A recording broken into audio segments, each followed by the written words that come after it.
Atenção, radialistas de todo o Brasil. É hora de noticiar os fatos que ajudam a construir um novo país. Direto dos estúdios da empresa Brasil de Comunicação, em Brasília, vem aí a Voz do Brasil.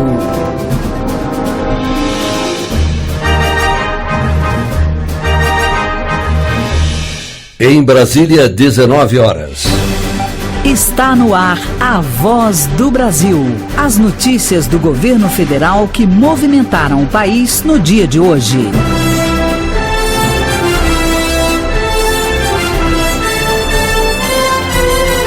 Olá, boa noite. Boa noite para você que nos acompanha em todo o país. Segunda-feira, 27 de março de 2017. E vamos ao destaque do dia. Governo interdita mais 3 frigoríficos. Número de unidades com a produção paralisada chega a 6. Ministro da Agricultura afirma que interdições estão relacionadas a problemas com a legislação e que produtos analisados não fazem mal à saúde das pessoas. Não há, até esse momento, em tudo que nós recolhemos, qualquer tipo de anormalidade que possa fazer mal à saúde humana no consumo desses produtos. E você também vai ouvir na Voz do Brasil de hoje. Vamos conversar ao vivo com o ministro das Cidades, que vai falar das novas regras para o Minha Casa Minha Vida. E a gente explica as mudanças para quem usa o rotativo no cartão de crédito, que começam a valer na semana que vem. A Voz do Brasil de hoje na apresentação de Gláucia Gomes e Ayrton Medeiros. E para assistir a gente ao vivo na internet, basta você acessar www.voz.gov.br. O governo mudou algumas regras de acesso ao programa Minha Casa Minha Vida para este ano. Você ouviu aqui na Voz do Brasil na última sexta-feira que as novas medidas vão fazer, por exemplo, que as cidades com menos de 50 mil habitantes possam ser atendidas. Isso significa que mais pessoas vão conseguir realizar o sonho da casa própria, além de melhorar a qualidade de vida dos beneficiários. Para saber mais sobre essas mudanças, a gente recebe aqui no estúdio o ministro das Cidades, Bruno Araújo. Boa noite, ministro, seja bem-vindo. Boa noite, Gláucia, boa noite, Ayrton, boa noite a todos, é um prazer enorme estarmos aqui novamente. Ministro, quais são as principais novidades do programa para este ano? Democratizar o programa, sobretudo o programa agora pode chegar nos municípios com menos de 50 mil habitantes. A modalidade principal do programa, aquela que era construída por empresas, ela tinha um impedimento, não chegava nos municípios menores. Então houve uma reflexão por parte do presidente, do Ministério das Cidades, que não havia o porquê. Então agora a população, os municípios com menos de 50 mil habitantes vão ter uma atenção do programa. Mais ainda, passa a ser uma prioridade do novo Minha Casa Minha Vida atender as áreas e os municípios do Brasil que menos foram atendidos ao longo dos últimos anos e fazer empreendimentos menores para que possamos atingir mais cidades e permitir que esses empreendimentos menores possam dar mais qualidade de vida ao urbanismo e ao planejamento dos municípios. Ministro, e como as pessoas podem se beneficiar com as novas regras? Sobretudo porque nós não vamos só construir unidades habitacionais. Nós estamos priorizando critérios onde os terrenos que vão ser atendidos para a construção do empreendimento estejam próximos das cidades, dos centros urbanos, estejam próximos dos equipamentos sociais, de escolas, de postos de saúde, de delegacias, de área de comércio. Há uma grande reclamação que os empreendimentos ao longo dos últimos anos foram empreendimentos muito grandes, muito distantes do centro urbano, dificultando o acesso ao trabalho de uma população que é deslocada para uma área muito além de periférica dos municípios. A prioridade agora é construir empreendimentos que estejam próximo desses centros urbanos para facilitar o deslocamento da população e também cuidar de algo fundamental, o paisagismo, a interação com o meio ambiente, o número de unidades, de árvores por unidade, melhorando o padrão da qualidade de vida daqueles que vão ser beneficiados, com menos burocracia, mais velocidade e privilegiando a contratação dos terrenos públicos que permitem que o empreendimento fique mais barato e possamos fazer mais empreendimentos em outras áreas do Brasil. Ministro, uma das novas regras determina que os empreendimentos que estão mais próximos de bairros já urbanizados vão ser melhor avaliados. Na prática, como é que isso vai funcionar? Glaucia, nós estamos determinando que as prefeituras que querem receber um empreendimento informem num processo muito simplificado, e a Caixa Econômica e o Banco do Brasil, que são os agentes que acompanham essas obras, mandem a informação para o Ministério com a devida pontuação. Nós estamos atribuindo pontos para quem é próximo com a distância de escola, a distância de hospitais, de delegacias, de áreas comerciais, enfim, para valorizar que esse empreendimento, um dia entregue à população que tanto esperou pelo Fundo Habitacional, esteja integrada nos centros urbanos, com empreendimentos menores, no máximo 500 unidades habitacionais, que se mostrou muito mais eficiente porque permite uma interação da comunidade e diminui muito o problema de segurança que tem se identificado nos grandes empreendimentos entregues até agora. Ministro, a partir de agora, o Minha Casa Minha Vida, como o senhor já bem afirmou, vai chegar então aos municípios com população inferior a 50 mil habitantes, o que é ótimo. O que muda na vida das pessoas, o que antes era assim? Primeiro que os municípios menores do Brasil seguiam de repente numa viagem de carro para uma capital e viam naqueles grandes municípios imensos empreendimentos do Minha Casa Minha Vida. Elas agora vão poder chamar seu prefeito e dizer, olha, pleiteia lá no Ministério da Cidade uma das 170 mil unidades que o governo federal, que o presidente Temer, que o Ministério preparou com o planejamento para atendimento esse ano. Então são inúmeras cidades do Brasil que vão poder receber seus empreendimentos de 80 casas, de 200 casas, de 300 casas, de 120 casas. Muitas vezes uma capital, você faz um empreendimento imenso e nós vamos continuar ajudando os grandes centros, mas aqueles municípios menores ficavam dependendo de outras faixas do programa que também não eram suficientes para atendê-lo. Então agora a modalidade maior do programa vai poder atender também a expectativa, Glaucia Ayrton, do sonho desses milhões de brasileiros. Ministro das Cidades, Bruno Araújo, a gente agradece a sua presença aqui com a gente na Voz do Brasil hoje. Muito obrigado. Foi um prazer enorme. Boa noite.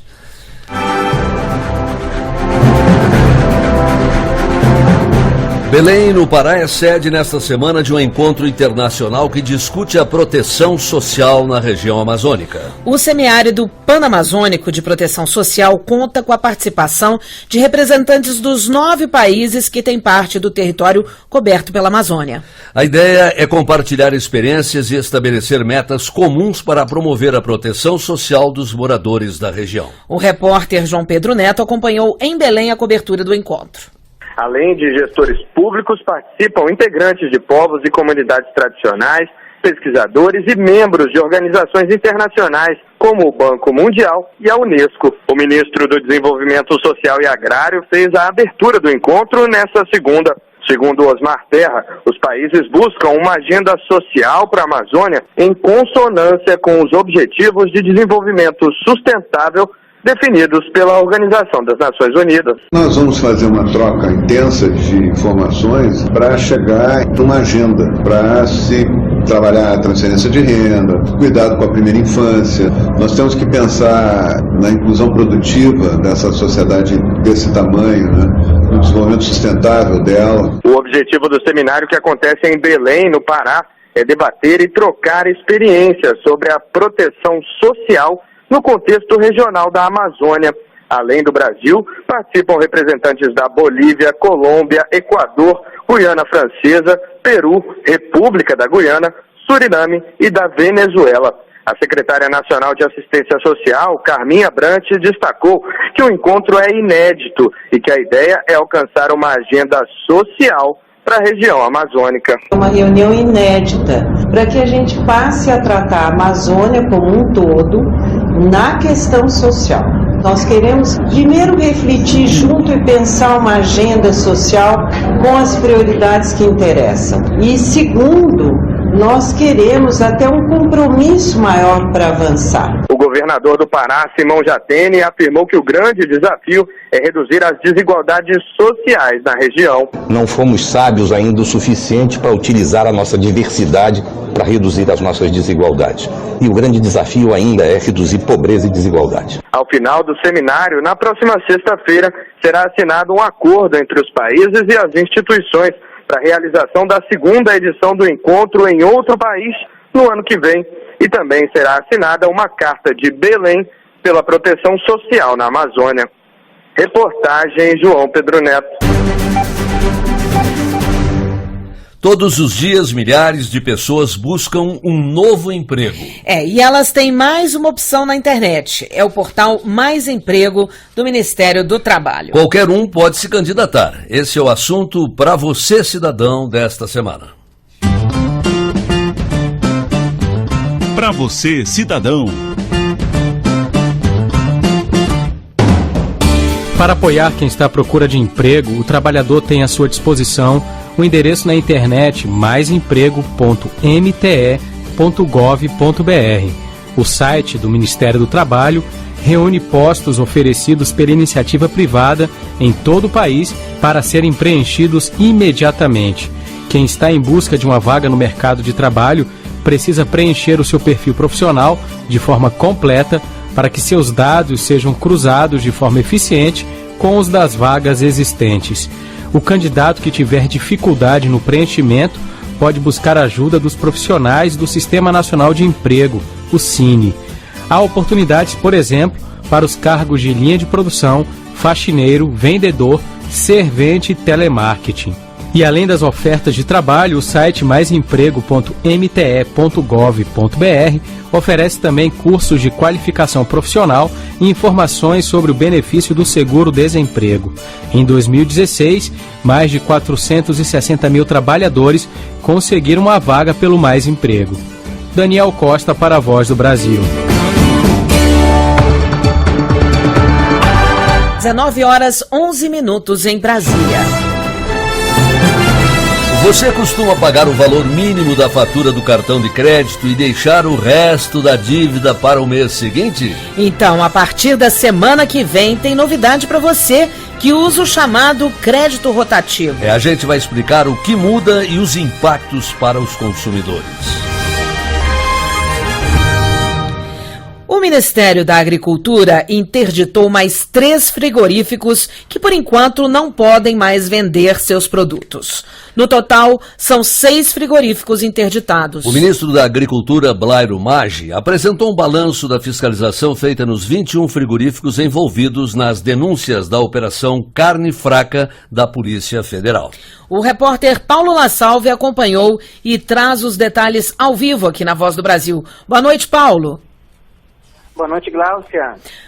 Paulo, quais foram as explicações dadas pelo ministro da Agricultura para a interdição desses 3 novos frigoríficos? Olha, Gláucia, o ministro Blairo Maggi disse que um deles estava incluindo uma porcentagem de amido maior do que o normal na fabricação de salsichas. O outro, incluindo produtos com validade vencida na fabricação de ração animal. E um terceiro, que produz laticínios, não abriu as portas para a inspeção dos fiscais do Ministério. Mas Blairo Maggi disse que em nenhum dos casos os problemas encontrados podem representar perigo à saúde humana.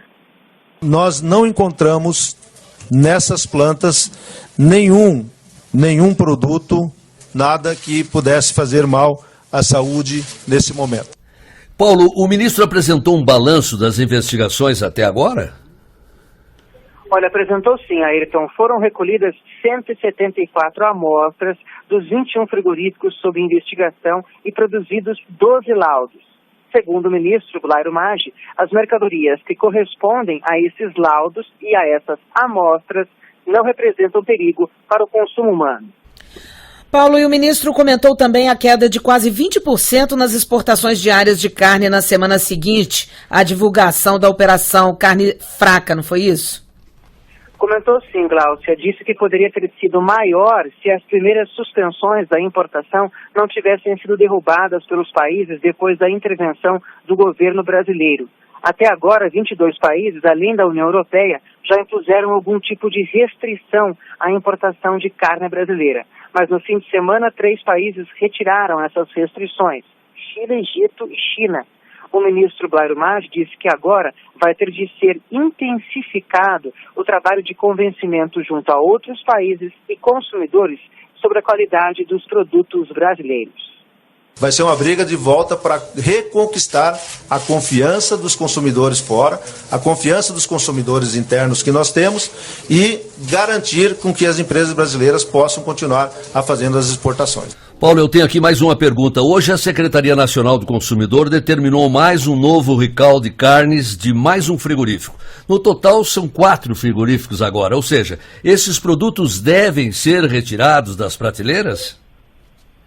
É isso mesmo, Ayrton. Caso os estabelecimentos não retirem esses produtos das prateleiras, poderão ter de arcar com multas que podem chegar até 9 milhões de reais. E os consumidores podem identificar esses produtos pelos CIFs, que são etiquetas que existem nesses produtos. Os CIFs são os seguintes: 4040, 4644, 2155 e 825. Obrigada. Paulo La Salve de Brasília. Obrigada, Paulo La Salve, pela sua participação aqui na Voz do Brasil com a gente, viu? Hora de testar os conhecimentos. As inscrições para a OBMEP, a Olimpíada Brasileira de Matemática, já estão abertas. E devem ser feitas pelas escolas até esta sexta-feira. No ano passado, 18 milhões de estudantes fizeram a prova. Bem, a novidade desta edição é que as escolas particulares também podem participar. No Centro de Ensino Fundamental CASEB, em Brasília, professoras e direção se uniram no objetivo de estimular os alunos a estudar matemática e melhorar o desempenho deles na OBMEP, a Olimpíada Brasileira de Matemática das Escolas Públicas. Desde 2015, a escola oferece oficinas e até uma competição simulando a OBMEP. Segundo Cristina Teixeira, uma das professoras de matemática responsáveis pelo projeto, o resultado foi surpreendente. No primeiro dia eu achei que iam vir poucos, a sala lotou, tinha aluno no chão, ao contrário do que se pensa, né? Porque a gente acredita que o aluno gosta de matemática. Mas nesse momento fica muito visível que é errado esse pensamento, porque o aluno ele gosta sim. Se você quer aprender a trigonometria e nunca mais esquecer. Aluno do CASEB, João Paulo Alves tem 12 anos e ganhou medalha de prata na última edição da Olimpíada. Segundo ele, o trabalho das professoras fez toda a diferença. Todos os meus professores falavam que eu era bom, aí foi só incentivo, eu nem queria, por causa que eu sou preguiçoso. Aí foi a professora me ajudou, aí eu fui começando a gostar, aí consegui. A Olimpíada Brasileira de Matemática das Escolas Públicas já está na 13ª edição. No ano passado foram quase 18 milhões de inscritos e este ano a competição deve ser ainda maior. De acordo com Cláudio Landim, coordenador da OBMEP, além dos alunos de escolas públicas, jovens de escolas particulares também podem participar. A prova continua igual, o nível das dificuldades, o nível, tipo de questão não mudou. Então os alunos de escolas privadas vão ter uma premiação, os alunos da escola pública mesmo do ano passado. Além da 13ª edição da OBMEP, o Brasil também começa em 2017 o biênio da matemática.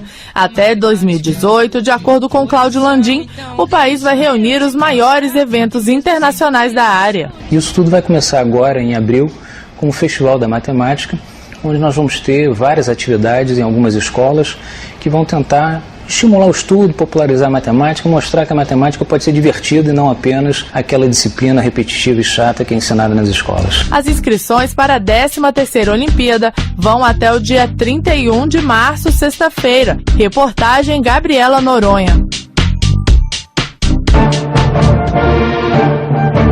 Produtores rurais de mais de 130 projetos da agricultura familiar vão ter a produção comprada pelo governo. É um investimento de 35 milhões de reais do Ministério do Desenvolvimento Social e Agrário, que também vai garantir que esses alimentos sejam destinados a entidades carentes, como creches e restaurantes comunitários. É o dinheiro que vai comprar a produção de pequenos agricultores, garantindo renda para essas famílias que vivem do campo, e é a comida de qualidade para as pessoas carentes que vão receber a doação desses produtos. Lá no interior de Pernambuco, vem um exemplo de como a modalidade beneficia a comunidade inteira. A Associação de Pequenos Produtores Rurais de Engenho Sítio do Meio, no município de Belém de Maria, reúne 22 agricultores do assentamento. Juntos, eles vão vender 104 toneladas de frutas e legumes e vão receber mais de R$184 mil. Mas não são só os produtores que ganham. Tudo que for comprado pelo PA será doado para o Fundo Municipal de Assistência Social de Belém de Maria, o que beneficiará mais de 300 pessoas carentes. O presidente da associação, Cícero Silva, fala que a satisfação é enorme. A importância é muito legal, né? Porque na nossa região aqui é uma região muito carente, que além da gente produzir, a gente está fornecendo às outras famílias. O diretor do Departamento de Apoio à Aquisição e à Comercialização da Produção Familiar do Ministério do Desenvolvimento Social e Agrário, José Paulo de Almeida, explica o mérito dessas ações que beneficiam a população nas duas pontas. Estamos ajudando o produtor e as entidades carentes, como restaurantes populares, como entidades sociais de cada município. Os recursos já foram repassados pelo Ministério do Desenvolvimento Social e Agrário para a Companhia Nacional de Abastecimento, a CONAB. De Brasília, Roberto Rodrigues.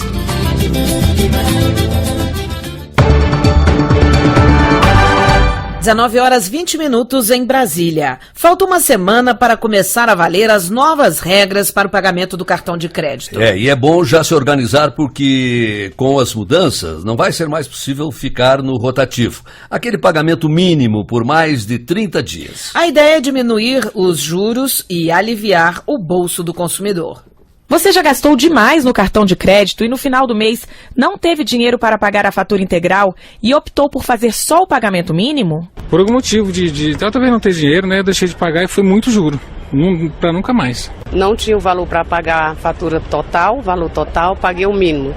No outro mês aí dobrou. Aí eu tive que me virar nos 30 e pagar a fatura total. Esperei entrar um dinheirinho para poder pagar o restante, né? Aí não saiu, não entrou, aí eu tive que pegar um dinheiro emprestado para quitar a conta. Só aumentou. Quando eu fui pagar, eu quase desmaiei. A partir do mês que vem, o temido pagamento mínimo só vai poder ser feito por 30 dias. No mês seguinte, o valor que faltava para quitar a fatura vai ser incorporado ao débito e deverá ser pago integralmente, à vista ou parcelado. Como esses valores não vão poder mais se acumular ao longo dos meses, a pessoa pode fazer um parcelamento da fatura no banco ou até mesmo pegar o empréstimo caso não tenha dinheiro para quitar a fatura integralmente. A expectativa do Banco Central é que essa resolução diminua os juros pagos pelo consumidor, como explica Silvia Marques, chefe do Departamento de Regulação do Sistema Financeiro do Banco Central. O que se espera de benefício com o cliente é que ele tenha uma linha alternativa de financiamento dessa fatura, que é o parcelado. E pelo parcelamento, teria uma redução dos juros. Um outro benefício para o cliente é com relação ao planejamento financeiro. Uma vez que ele parcela essa dívida, ele consegue, de uma forma mais prática, dimensionar o fluxo de caixa de desembolso futuro. O economista Roberto Piscitelli alerta que é preciso saber negociar com os bancos na hora de escolher como quitar a fatura para não entrar em outra dívida. O ideal seria até que ele parcelasse desde o primeiro mês. Não pôde pagar a fatura na sua integralidade, já no primeiro vencimento ele já negociaria o financiamento dessa dívida, né? É evidente que se ele tiver a possibilidade de obter crédito consignado junto ao órgão, à entidade em que trabalha, essa seria a melhor solução. É o juro mais baixo, né, entre as modalidades que estão normalmente disponíveis no mercado. A resolução passa a ser obrigatória a partir do dia 3 de abril, mas muitos bancos já estão divulgando para os clientes as novas regras. Reportagem Beatriz Amida. Pelo segundo mês seguido, a arrecadação de impostos e contribuições federais aumentou no país. Pois é, em fevereiro foram arrecadados mais de 92 bilhões e 250 milhões de reais. Um crescimento de 0,36% em comparação com fevereiro do ano passado. Isso já descontado a inflação. O imposto de renda de pessoa jurídica e a contribuição social sobre o lucro líquido cresceram 15% e foram os destaques do mês de fevereiro. Já o imposto sobre importação, Contribuição para Financiamento da Seguridade Social e PIS/PASEP apresentaram queda. O chefe do Centro de Estudos Tributários e Aduaneiros da Receita Federal, Claudemir Malaquias, avaliou positivamente o resultado. A arrecadação das receitas federais nos 2 primeiros meses de 2017 foi impactada fortemente pelos indicadores macroeconômicos e também pelo resultado, desempenho da arrecadação do imposto de renda e da contribuição social. Esses 2 tributos, que refletem a perspectiva de realização de lucros das empresas, vieram com um sinal bastante positivo. Nós iniciamos em outubro do ano passado uma trajetória ascendente da arrecadação e essa trajetória está se mantendo nesses 2 primeiros meses do ano. O acumulado de janeiro e fevereiro deste ano na arrecadação registrou um aumento de 0,6%. Reportagem Warbi Kalil. E o mercado financeiro mantém o otimismo e já prevê a inflação oficial em 4,12% este ano. Pela terceira vez seguida, mais de 100 analistas e economistas ouvidos pelo Banco Central reduziram a estimativa de inflação deste ano, ficando abaixo do centro da meta do governo, que é de 4,5%. E essas foram as notícias do governo federal. Uma realização da Secretaria de Comunicação Social da Presidência da República. Com produção da Empresa Brasil de Comunicação. Fique agora com as notícias do Poder Judiciário e do Congresso Nacional. Boa noite para você. Boa noite e até amanhã. Brasil, ordem e progresso.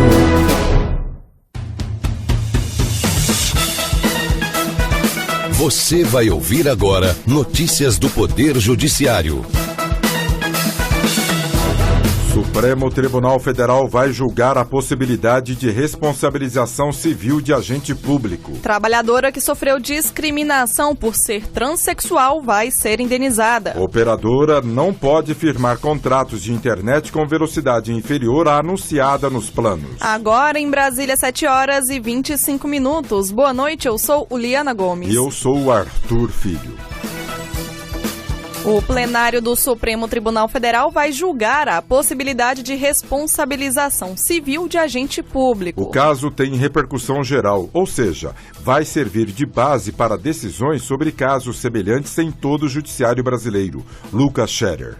Está em discussão a possibilidade de uma pessoa entrar com ação diretamente contra um agente público ou se o alvo precisa ser o Poder Executivo. No caso, um servidor de município paulista alega ter sofrido perseguição da prefeita depois de se eleger como vereador pela oposição. No processo, ele diz que chegou a ser removido para um posto a 30 quilômetros da casa dele, em contrariedade a uma lei municipal que veda a transferência de servidores ocupantes de cargos eletivos. Assim, ele pede na Justiça indenização por danos morais e materiais contra a prefeita e não contra o município. O relator do caso, o ministro Marco Aurélio Mello, observou que o tema deve ser analisado com repercussão geral pelo plenário do Supremo Tribunal Federal, porque pode se repetir em inúmeras ações no país.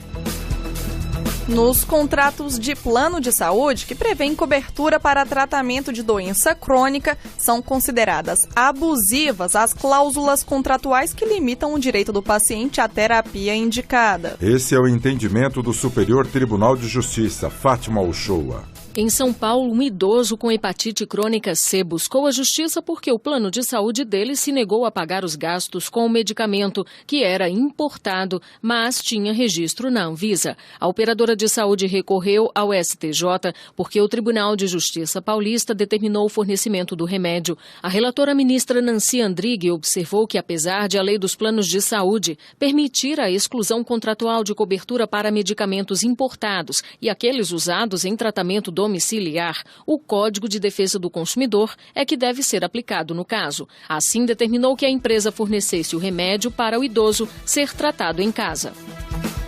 Trabalhadora que sofreu assédio moral por ser transexual vai ser indenizada. A decisão é da 6ª turma do Tribunal Superior do Trabalho, Priscila Peixoto. A mulher disse que não era autorizada a ser tratada pelo nome social no trabalho e nem podia usar o banheiro feminino no local. Para a relatora do processo na 6ª turma do TST, ministra Maria de Assis Calcin, o empregador, no caso a administração pública, deve orientar os empregados em relação à presença de uma transexual no ambiente de trabalho e ao tratamento dispensado a ela. A trabalhadora deve receber R$30 mil por ter sofrido a discriminação. A empresa de telefonia não pode firmar contratos de internet com velocidade inferior à anunciada nos planos. A decisão é da Justiça Federal em Tocantins e atende o pedido do Ministério Público Federal, Maressa Almena. Conforme a decisão, o caso se tratava de propaganda enganosa, pois são vendidos planos e pacotes com determinada velocidade, quando na prática, dependendo da área onde o consumidor mora, a velocidade de internet é menor do que a anunciada. Caso a empresa descumpra a determinação, foi fixada a multa de R$1.000 por contrato firmado. A decisão é uma liminar, ou seja, é provisória até que a Justiça Federal conclua toda a análise sobre o caso. Criança terá no registro de nascimento os nomes do pai biológico e do pai socioafetivo. A decisão é da Justiça de Goiás, Fernando Rota. A menina foi concebida quando os pais namoravam. Com o término do relacionamento, o pai não registrou a filha, o que foi feito apenas pelo atual companheiro da mãe. A Justiça de Goiás levou em conta o Estatuto da Criança e do Adolescente, que resguarda o direito à filiação, e a posição do Supremo Tribunal Federal, que admite o reconhecimento da dupla paternidade, considerando o princípio da dignidade da pessoa humana, a felicidade e a realização pessoal dos indivíduos.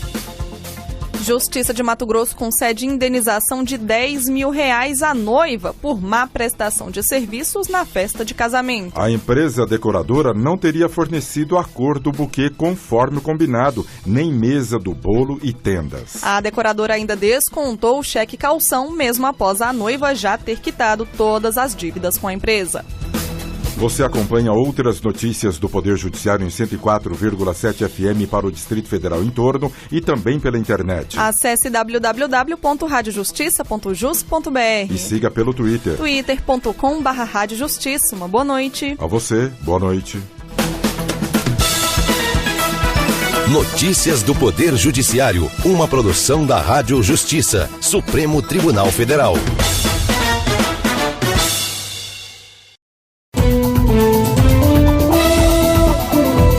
Está no ar, o Jornal do Senado.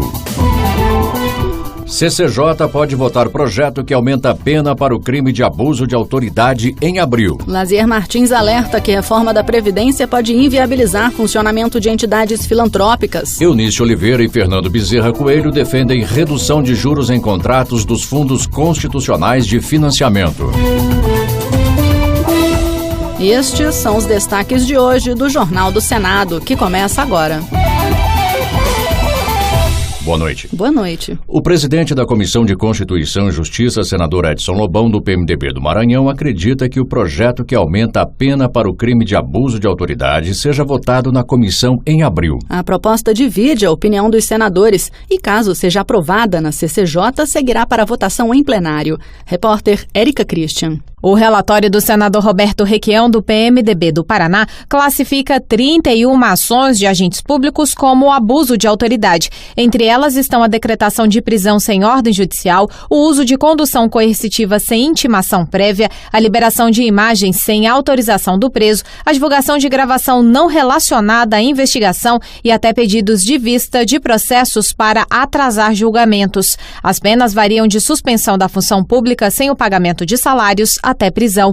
Roberto Requião voltou a negar que o projeto atrapalhe a Lava Jato. É um projeto em defesa da população desprotegida, mais pobre, sem influência política, de abusos que podem vir do guarda da esquina, de parlamentares, e esse abuso de poder, na forma do projeto, será sempre julgado por um juiz. O senador Randolfo Rodrigues, da Rede Sustentabilidade do Amapá, considera o projeto uma mordaça. Esse projeto de abuso de autoridade limita a atuação do Ministério Público e a do Judiciário, porque pune procuradores e juízes. O artigo 30 e 31 do projeto ofende a persecução penal, que é uma prerrogativa do Ministério Público. O artigo 1º criminaliza a interpretação do juiz. E o senador José Medeiros, do PSD de Mato Grosso, elogiou as manifestações que aconteceram ontem contra o foro privilegiado e em favor da Operação Lava Jato. Para ele, não procedem as acusações dos apoiadores dos governos Dilma e Lula de que os protestos foram um fracasso por estarem esvaziados. O senador ainda classificou de mentirosas as recentes declarações do ex-presidente Lula e sugeriu que a população fique alerta para evitar ser enganada. O ex-presidente Lula tem feito, cada vez que pega o microfone, um verdadeiro terrorismo verbal. Desde chamar os outros de ilegítimo, desde passar aquela ideia arrogante de que só ele é dono da verdade, até mentir deslavadamente para a população brasileira. A PEC da Previdência poderá prejudicar pessoas que dependem das entidades filantrópicas para estudar ou fazer tratamento de saúde, disse o senador Lazier Martins, do PSD do Rio Grande do Sul. Isso pode acontecer, segundo ele, porque existe a possibilidade de, na PEC da Previdência, ser inserido o dispositivo que extingue a isenção que tais entidades têm em relação à contribuição previdenciária. Essa isenção, explicou Lazier, serve para incentivar o trabalho social que tais entidades prestam às pessoas em setores e locais que muitas vezes não contam com a presença do Estado. Somente no Rio Grande do Sul, cerca de 100 mil alunos são beneficiários de bolsas de estudo integrais ou parciais. Não podemos calar diante do risco de milhares de crianças e jovens serem jogados no olho da rua por conta da insensibilidade do legislador, que precisa avaliar as consequências de suas decisões e evitar que se consuma uma grande injustiça, cujas consequências serão irrecuperáveis. Estudo da Central Única dos Trabalhadores e do DIEESE revela que os terceirizados trabalham semanalmente 3 horas a mais e recebem 25% a menos que os contratados diretamente pelas empresas. E a senadora Ângela Portela, do PT de Roraima, disse duvidar da possível geração de emprego apontada pelos empresários favoráveis à terceirização ilimitada de mão de obra. O único fator que de fato gera emprego, sabemos todos, é o crescimento econômico. Eventuais economias geradas pela terceirização para as empresas serão convertidas em aumento das margens de lucro e não em mais contratações. Haveria mesmo uma redução dos padrões salariais. O senador Eumano Ferrer, do PMDB, defendeu o projeto que cria regras para a revitalização da bacia hidrográfica do Parnaíba, que abrange o Piauí, o Maranhão e o Ceará. Segunda mais importante bacia do Nordeste, perdendo apenas para a do São Francisco, esse conjunto de mananciais que abastece o rio Parnaíba sofre com desmatamento de margens, assoreamento, poluição e uso inadequado de suas águas. E o projeto, segundo o senador, vai fazer com que os recursos, inclusive os obtidos com a exploração de seus mananciais, financiem projetos de revitalização da bacia. Dos 224 municípios piauienses, apenas um fica fora da bacia do Parnaíba, que é exatamente o município Cajueiro da Praia. Aos demais 223 municípios do Piauí, somam-se 38 municípios do Maranhão e 19 municípios do Ceará, totalizando 280 municípios dentro desta importante bacia hidrográfica. A Comissão de Desenvolvimento Regional e Turismo vai debater com o ministro da Integração Nacional, Hélder Barbalho, no dia 5 de abril, os novos passos da obra de transposição do Rio São Francisco. E a senadora Fátima Bezerra, do PT, espera que o ministro informe a data em que as águas do São Francisco chegarão ao Rio Grande do Norte. Nós queremos saber o que é que está faltando para as águas chegarem ao Rio Grande do Norte. Nos preocupa principalmente um trecho mínimo de 6 quilômetros que parte lá da barragem de Caiçara a São José de Piranhas, na Paraíba, e que vai garantir, em épocas de estiagem, que a água não deixe de chegar ao nosso estado.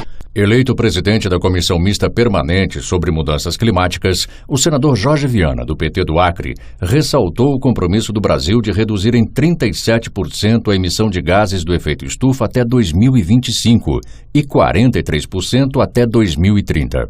Vou me dedicar para que o Senado, o Congresso, essa comissão mista possa sediar os debates mais elevados, mais objetivos, que visam trazer para todos nós, habitantes desse planeta, a esperança de um planeta mais sustentável ou sustentável. O projeto do senador Dário Berger, do PMDB de Santa Catarina, permite aos jovens que vão completar 18 anos o início do processo para obtenção da carteira de habilitação para o trânsito. Assim, disse o senador, as aulas teóricas e o psicotécnico poderão ser feitos nos 3 meses anteriores à data em que o jovem completa 18 anos. Já as aulas práticas e o exame somente após o cumprimento da idade mínima. A ideia é facilitar e em nenhum momento de subtrair qualquer responsabilidade ou diminuir qualquer exigência, muito pelo contrário. É apenas assegurar e garantir um direito estabelecido no Código Nacional de Trânsito, que diz que aos 18 anos o jovem está habilitado a receber a carteira de motorista. E o senador Fernando Bezerra Coelho, do PSB de Pernambuco, defendeu a redução imediata dos juros dos contratos de financiamento feitos com dinheiro dos fundos constitucionais do Norte, Nordeste e Centro-Oeste. Segundo Fernando Bezerra, o Conselho Monetário Nacional vai apresentar uma proposta ao Ministério da Integração Nacional com queda que pode chegar a 2%. Sobretudo agora que a projeção de inflação para esse ano é inferior a 4 pontos percentuais, que as taxas de juros hoje cobradas pelo Banco do Nordeste estão acima de 9 pontos percentuais, nós estamos falando de juros reais superior a 5%. É importante que haja uma sensibilidade por parte do governo federal. Já o presidente do Senado, Eunício Oliveira, lembrou que o Banco do Nordeste tem 30 bilhões de reais em caixa para fazer empréstimos do dinheiro do Fundo Constitucional de Financiamento do Nordeste, mas não o faz por causa da alta taxa de juros, o que afasta investidores da iniciativa privada. Nós temos uma inflação descendente, cada mês anuncia-se a queda da inflação. Nós temos a taxa de juros sendo diminuída. Há anuência da direção completa do Banco do Nordeste e que tem consciência pela sua direção que com as taxas hoje estabelecidas, que chegam a ser superiores à do BNDES, num Nordeste seco, sofrido, pobre, que precisa se desenvolver.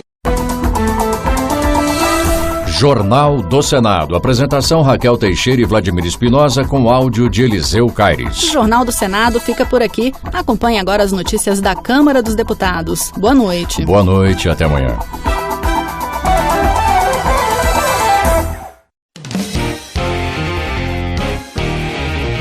Jornal Câmara dos Deputados.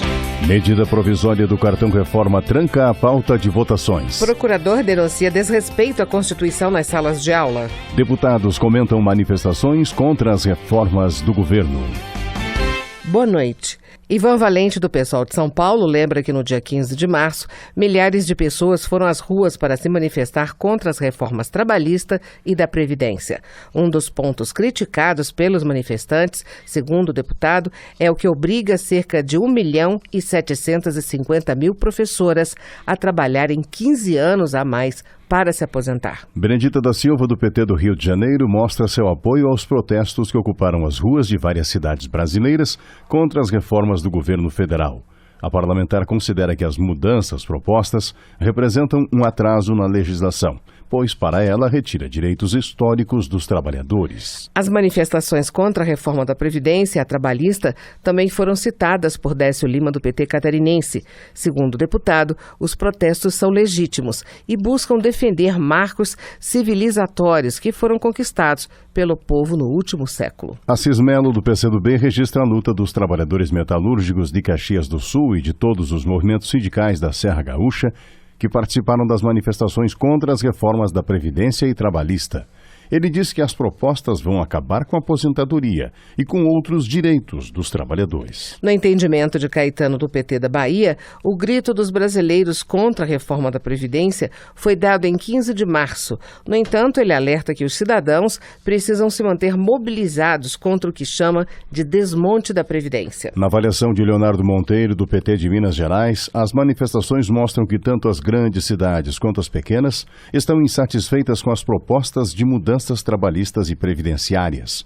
Na opinião do deputado, as duas reformas representam um retrocesso. Em relação aos protestos, Valdir Colato, do PMDB de Santa Catarina, entende que os manifestantes não podem interferir no direito de ir e vir das pessoas. Segundo o deputado, as rodovias foram fechadas, impedindo caminhoneiros, táxis, ambulâncias e trabalhadores da iniciativa privada de irem trabalhar. Celso Maldaner, do PMDB, informa que no dia 10 de abril, a Comissão Especial da Reforma Trabalhista vai realizar um fórum na Assembleia Legislativa de Santa Catarina para apresentar argumentos favoráveis à modernização da legislação do setor. João Daniel, do PT de Sergipe, critica a aprovação do projeto que regulamenta a terceirização e afirma que as medidas adotadas pelo governo federal desestruturam as políticas sociais. Além disso, João Daniel entende que o governo não respeita a classe trabalhadora, porque além do projeto que permite a terceirização em todas as áreas, a atual gestão também propõe as reformas trabalhista e previdenciária. Eliseu Dionísio, do PSDB, informa ter dito aos professores de Mato Grosso do Sul que é contra a reforma da Previdência, da forma como foi apresentada. O deputado também esclarece que nunca foi procurado pelo Sindicato Campo Grandense dos Profissionais da Educação Pública e pela Federação dos Trabalhadores em Educação do Estado para discutir a Previdência. Na opinião de Misael Varela, do Democratas Mineiro, o Congresso precisa analisar com calma os detalhes da reforma da Previdência para que a proposta atenda às expectativas das classes trabalhadoras. Para o deputado, as mudanças não podem apresentar falhas que comprometam a saúde financeira da Previdência, mas também não podem atingir os direitos da população. Na avaliação de Reinaldo Stefanes, do PSD do Paraná, é preciso discutir a reforma da Previdência com mais fundamento e objetividade. O deputado, que foi ministro da Previdência no governo Fernando Henrique, afirma que quem diz ser contra a proposta não aponta dados ou informações e, além disso, não conhece a realidade do sistema em diversos países. Justiça.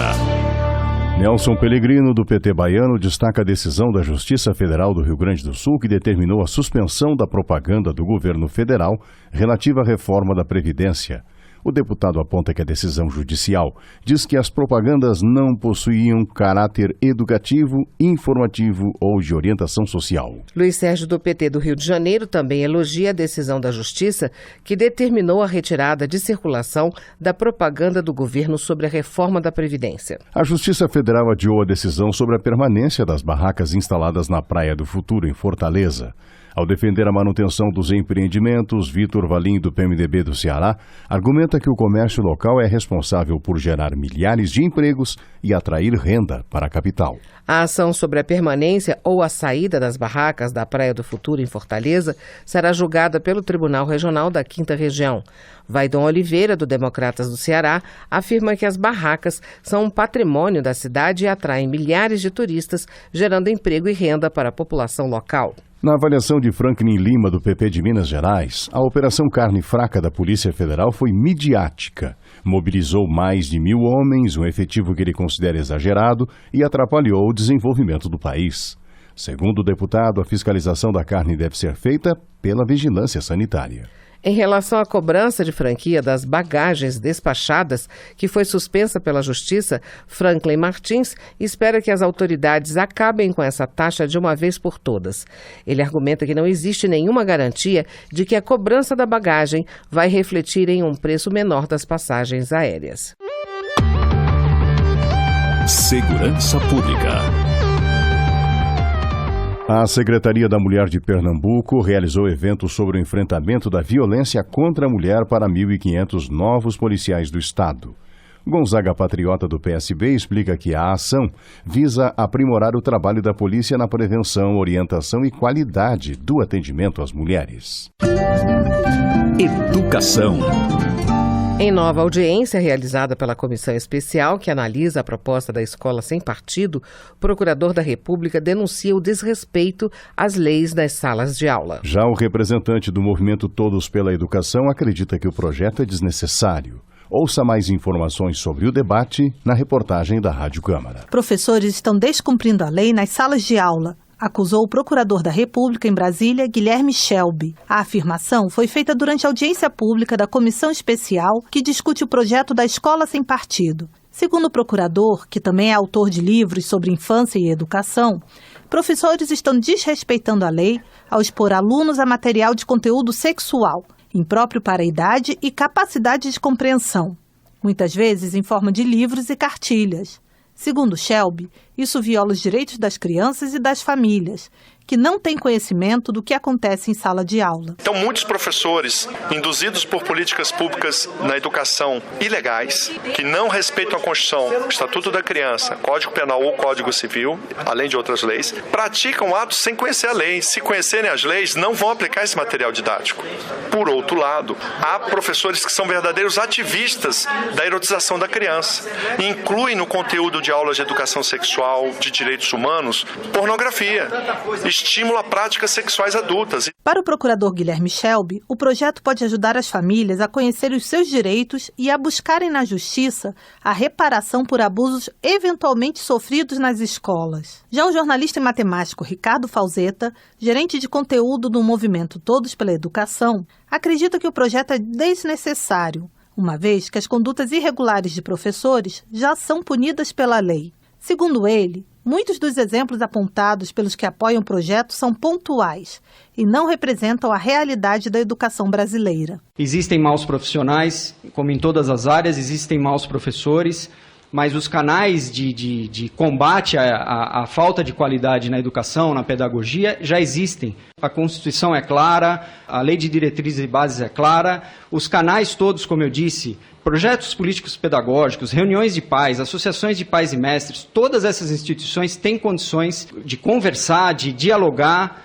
quando esses exemplos que são colocados recorrentemente pelos que defendem a escola sem partido são colocados como exemplos que significariam a nossa educação como um todo, e a gente não acredita nisso. Na opinião de Falzetta, todo pensamento transmite alguma ideologia e afirma que há outros temas mais urgentes que devem ser tratados pelos parlamentares, como a falta de infraestrutura e de qualidade do ensino brasileiro, a falta de formação adequada dos professores e a valorização da profissão. Já o relator da Comissão Especial, deputado Flavinho, do PSB paulista, discordou das críticas de Ricardo Falzetta ao projeto. Ele afirma que não é a primeira vez que o trabalho da Comissão Especial é desvalorizado e destaca que o debate é importante. Em nenhum momento eu me posicionei favorável contra o projeto, mas no caso da comissão, muitas vezes nós nos sentimos agredidos por aqueles que dizem que é uma comissão que não tem importância nenhuma, não deveria nem se estar discutindo isso. Então, e vendo que tem uma importância sim muito grande, pelos relatos que estamos recebendo, essa comissão, se não é a mais, é uma das mais importantes da casa nesse momento em que nós estamos vivendo no Brasil. O deputado Flavinho informou ainda que a comissão pretende realizar seminários fora da capital para ouvir municípios e estados onde já foram elaboradas leis semelhantes. Da Rádio Câmara de Brasília, Mônica Tati. Economia. Ao ressaltar a importância do projeto de recuperação financeira dos estados, Simão Cecim, do PP, destaca a crise que o Rio de Janeiro, Minas Gerais e Rio Grande do Sul enfrentam. Ele lembra que, em relação às contrapartidas, o Rio de Janeiro já se antecipou e a Assembleia Legislativa aprovou a venda da Companhia de Água e Esgoto. Jair Bolsonaro, do PSC do Rio de Janeiro, denuncia que empresas chinesas estão retirando nióbio do Brasil como se fosse rejeito de Minas. O deputado explica que o nióbio é um elemento químico de alto valor e que sua exportação não pode ser tratada como venda de lixo. Chico Lopes, do PCdoB cearense, considera o Código de Defesa do Consumidor um marco nas relações de consumo do país. Para o deputado, a legislação trouxe avanços importantes e eficazes na proteção ao consumidor. Agricultura. Augusto Carvalho, do Solidariedade do Distrito Federal, pede que a Embrapa permita a continuidade do trabalho do Centro de Desenvolvimento Agroecológico do Cerrado, que funciona numa área que pertence à empresa estatal em Goiânia. Segundo Augusto Carvalho, a Embrapa está pedindo a reintegração da área usada pelo Centro Agroecológico após o fim do contrato de comodato. Ele espera que a Embrapa reveja a decisão, permitindo que o trabalho de qualificação de produtores da agricultura familiar e extrativistas que estão fazendo a transição para a agricultura orgânica não seja interrompido. O Banco do Nordeste realizou um encontro com agricultores de Sobral, no Ceará, para tratar de renegociações e anistia de dívidas. Moses Rodrigues, do PMDB, explica que os produtores rurais que tiveram perdas nas suas safras nos últimos anos vão ter mais facilidades para acessar o benefício. Desenvolvimento regional. André Moura, do PSC de Sergipe, diz estar preocupado com as mudanças climáticas que têm afetado drasticamente a região Nordeste, que já possui 4 áreas consideradas desérticas. Além disso, André Moura relata que a estiagem do semiárido tem o pior cenário dos últimos 50 anos, afetando mais de 1.000 municípios. Apesar desses problemas, o parlamentar elogia a conduta do governo federal, que, segundo ele, prevê investimentos de 20 bilhões de reais para ações emergenciais em toda a região nordestina. Transportes. Lúcio Moschini, do PMDB de Rondônia, cobra agilidade nas obras de recuperação da BR-364, no trecho que liga a cidade de Vilhena até a ponte do Abunã. Segundo o deputado, a demora nos processos licitatórios prejudica a população local. Uma praça de pedágio deve ser instalada entre os municípios catarinenses de São João do Sul e Passo de Torres para fazer a manutenção da BR-101. Ronaldo Benedetti, do PMDB, afirma que apenas 7 quilômetros da área de abrangência da concessionária ficam em território catarinense e o resto fica no Rio Grande do Sul. Ele pede que a praça seja deslocada para a cidade gaúcha de Torres. Política. Arnaldo Jordi, do PPS do Pará, faz um balanço da Operação Lava Jato que, em 3 anos de trabalho, efetuou 198 prisões e resgatou mais de 10 bilhões de reais para os cofres públicos. Arnaldo Jordi elogia o trabalho do juiz Sérgio Moro, da Polícia Federal, do Ministério Público e também da Receita Federal, que, para ele, são peças fundamentais no combate à corrupção. Henrique Fontana, do PT do Rio Grande do Sul, defende que o ministro da Casa Civil, Eliseu Padilha, renuncie ao cargo. Para o parlamentar, o ministro não possui mais condições éticas e morais para continuar em um cargo estratégico. O projeto de Marcos Pestana, do PSDB mineiro, prevê a regionalização do voto.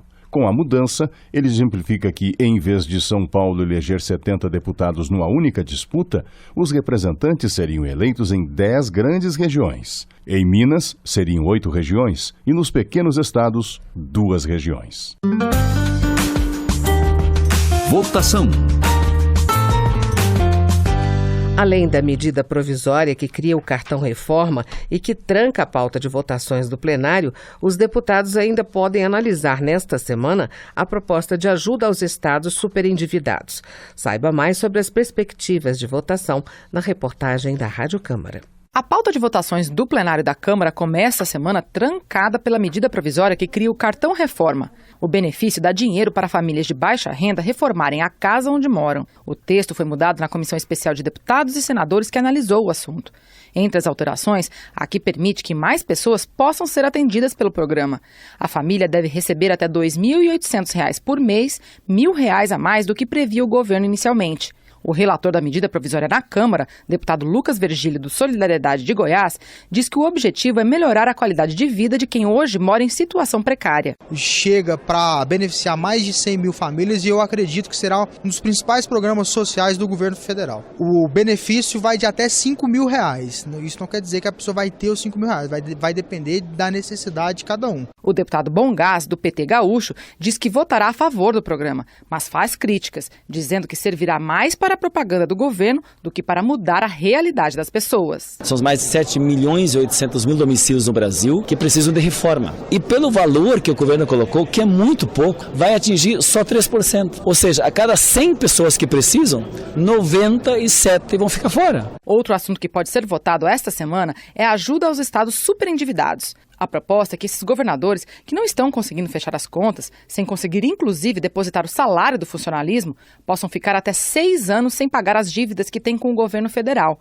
Em troca, o Executivo quer deixar claro na lei que esses estados vão precisar cumprir algumas condições, como vender empresas públicas. São essas contrapartidas que parte dos deputados não concorda. Entre eles, Daniel Almeida, do PCdoB baiano. Cada estado tem uma situação diferente do outro. Tem estado que não tem mais condições de cumprir suas obrigações, tem dívidas monstruosas e esses podem até se chegar à conclusão de que é necessário fazer privatizações ou outros mecanismos para sanar sua situação de déficit. Mas tem estados que cumpriu o dever de casa, cortou gastos, está enxuto. Esses terão que se submeter aos mesmos critérios? Não tem nenhuma razão. Mas o líder do governo na Câmara, deputado Agnaldo Ribeiro, do PP da Paraíba, diz que é impossível renegociar dívidas sem impor condições. O governo federal não pode simplesmente socorrer os estados que não cumpriram as suas responsabilidades, que até seria um desequilíbrio com os demais estados. Se pode até discutir que tipo de contrapartida, mas o governo federal não deve e não pode abrir mão das contrapartidas. Ainda está prevista a votação da proposta que muda a Constituição para permitir que universidades públicas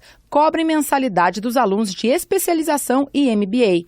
As universidades públicas já fazem isso na prática, segundo o relator do projeto, deputado Kleber Verde, do PRB do Maranhão. E a aprovação dessa proposta acabaria com os processos judiciais que envolvem o assunto. Essas especializações geralmente é para atender à exigência de um mercado, ou seja, alguém que já está no mercado de trabalho que resolve se qualificar, se preparar. Não é justo que a universidade abra um curso específico, universidade pública, para qualificar profissionais que já estão no mercado de trabalho e seja gratuito para eles também. Mas para a deputada Luísa Erundina, do PSOL de São Paulo, isso ameaça o ensino público. Há um risco enorme de que essa seja uma brecha por onde vão passar outros cursos e outras privatizações do ensino público. Os assuntos que serão realmente votados no plenário ao longo da semana dependem do resultado de uma reunião, na terça-feira, entre os líderes dos partidos e o presidente da Câmara, deputado Rodrigo Maia. Da Rádio Câmara de Brasília, Dini Moraes. Termina aqui o Jornal Câmara dos Deputados. Grato pela sua audiência. Boa noite. Ouça agora as notícias do Tribunal de Contas da União. Boa noite para você. Minuto do TCU.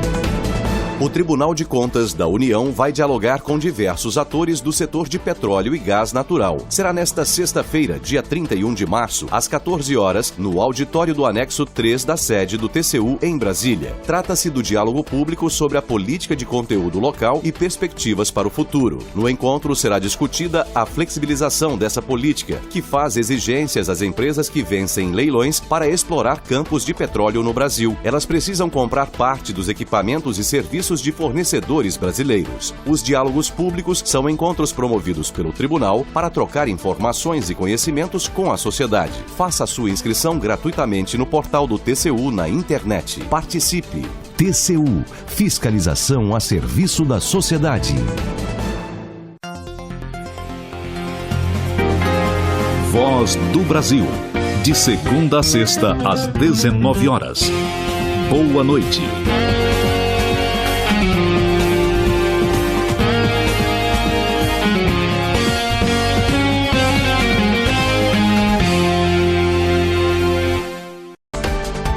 Minuto do TCU. O Tribunal de Contas da União vai dialogar com diversos atores do setor de petróleo e gás natural. Será nesta sexta-feira, dia 31 de março, às 14 horas, no auditório do anexo 3 da sede do TCU em Brasília. Trata-se do diálogo público sobre a política de conteúdo local e perspectivas para o futuro. No encontro será discutida a flexibilização dessa política, que faz exigências às empresas que vencem leilões para explorar campos de petróleo no Brasil. Elas precisam comprar parte dos equipamentos e serviços de fornecedores brasileiros. Os diálogos públicos são encontros promovidos pelo Tribunal para trocar informações e conhecimentos com a sociedade. Faça a sua inscrição gratuitamente no portal do TCU na internet. Participe! TCU – Fiscalização a serviço da sociedade.